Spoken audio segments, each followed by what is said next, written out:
Mais uma história de amor que me agrada esse ano. Será que eu tô ficando romântica?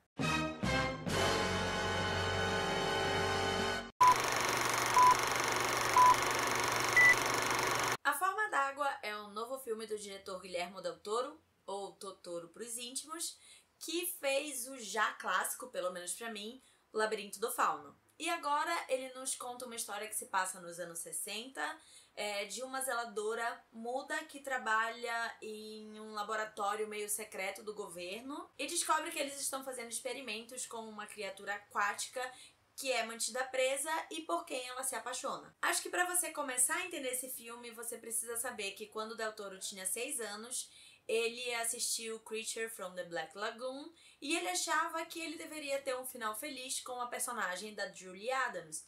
E o mesmo é verdade pra Frankenstein, King Kong. Então ele tem uma fraqueza por criaturas e pelo conceito do que torna alguém um monstro. Então aqui a gente tem uma criatura estranha, meio bizarra, mas o monstro na verdade é o ser humano. E apesar da época que se passa, é totalmente aplicável para os dias de hoje.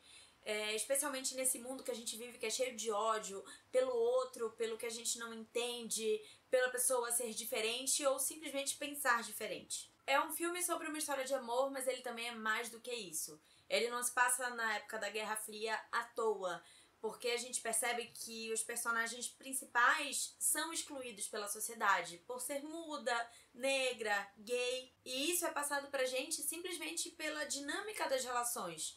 Então não precisou de grandes diálogos expositivos para te mostrar por que eles se importam um com o outro, por que eles se identificam e resolvem se ajudar. Tem alguns momentos menos sutis, mas com exceção de um, eu acho que nem esses ficam parecendo forçado para fazer que você sinta pena deles. E ele conta todas essas histórias através de um conto de fadas modernizado e para adultos. E ainda tem uma coisa que eu acho que eleva mais, porque na maioria dos contos de fadas e histórias de amor entre seres diferentes, precisa haver uma transformação. Então a fera volta a ser humano, mesmo que isso quebre um pouco a mensagem que o filme passa sobre beleza interior. A Ariel ganha pernas para conseguir entrar no mundo do Eric. E aqui é mais sobre essa aceitação de você entrar no mundo um do outro. E o Del Toro mostra o controle que ele tem ao caminhar uma linha muito fina, onde para um lado poderia ficar muito bizarro e estranho e pro outro poderia ficar muito brega. E ele consegue equilibrar esses aspectos e te entregar algo completamente encantador, delicado, mágico, mas sem fugir também da brutalidade e da violência do mundo. Que apesar de ser sim uma ficção barra fantasia, as raízes ainda estão baseadas no mundo real. E toda essa mágica eu acho que vem também pelo design de produção e fotografia, que estão excelentes e eles te ajudam a te transportar para aquela realidade. Então até a paleta de cores você vê que foi meticulosamente pensada para te dar a sensação de estar debaixo d'água. E é por isso que eu digo, vão assistir no cinema. Vocês só vão se prejudicar assistindo em uma tela no computador de vocês em casa. Ele foi feito para ver dessa maneira, para você ficar imerso naquela experiência e assistir em uma sala do cinema. E falando nisso, ele também é sobre amor ao cinema e como ele influencia a gente. No caso da Eliza, ela mora em cima de um cinema. E também a gente vê que quando ela pensa em como ela poderia se expressar e colocar pra fora o que ela tá sentindo é através de um musical. E a gente vê várias vezes que a maneira dela tentar fugir da realidade dela é através da relação dela com filmes e música. Ela dançando com a vassoura, por exemplo, lembra muito o Fred Astaire em Royal Wedding.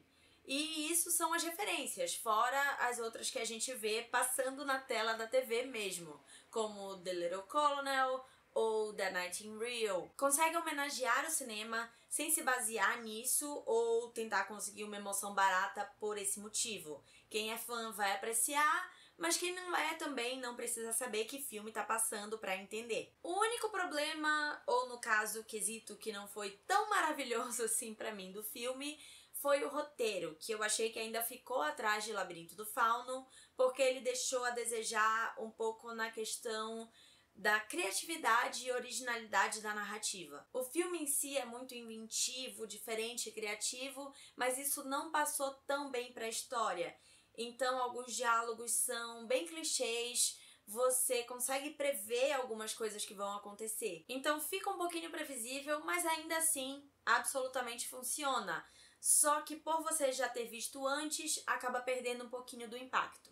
Mas as atuações te prendem e são extremamente magnéticas. A Sally Hawkins te passa tanto com tão pouco que você realmente acredita que aquela pessoa é muda e teve que se expressar daquela maneira a vida inteira. E acho que o que potencializa ainda mais essa performance dela é o Richard Jenkins. Eles conseguem se apoiar um no outro, então criam muito bem essa questão da dinâmica, que é muito importante. Talvez dois atores um pouco piores não conseguissem te passar tudo isso, que é muito importante para a história. E tem o Michael Shannon, né, gente, que quando este homem não está maravilhoso atuando. Ele tá a personificação da maldade aqui, mas não de uma maneira unidimensional e cartunesca. Apesar de em algumas horas ele parecer aquele vilão que fica torcendo o bigode, mas nunca chega num ponto tão absurdo que você não acredita que aquela pessoa possa existir de verdade. É um filme maravilhosamente estranho,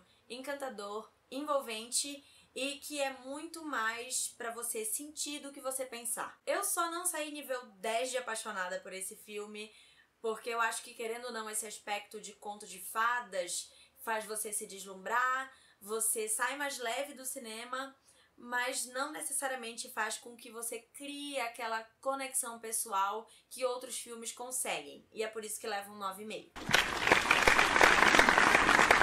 E eu quero saber qual é o filme de conto de fadas favorito de vocês, Disney ou não. Deixem nos comentários abaixo. Se vocês gostaram do vídeo, deem um like e não se esqueçam de se inscrever no canal. Tchau!